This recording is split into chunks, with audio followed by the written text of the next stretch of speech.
ఏందే ఓఆర్ఆర్ పై మస్తు లొల్లి నడుస్తుండే?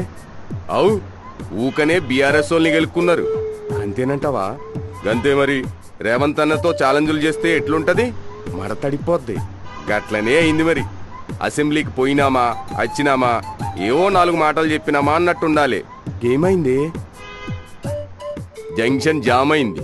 ఎక్కడనే? చత్ ఆడగాదే అసెంబ్లీలా.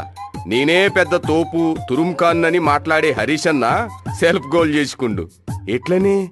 ఎన్నికల ముందు బీఆర్ఎస్ వాళ్ళు పైసల కోసం ఓఆర్ఆర్ కాంట్రాక్టు 30 ఏళ్లు లీజుకిచ్చేసిండ్రు. అయితే గదిప్పుడు కాంగ్రెస్ వాళ్ళు పట్టుకున్నారు. హరీష్ అన్న ఏమన్నాడంటే చల్ ఎంక్వైరీ చేసుకోరి అన్నాడు. మరి రేవంత్ అన్న ఊకుంటాడా? ఏసేసినా పొండి అన్నాడు. గైతే తాంబూలాలు ఇచ్చేసా ఇక తన్నుకు సావండి అన్నట్ట. అంతేగా అంతేగా.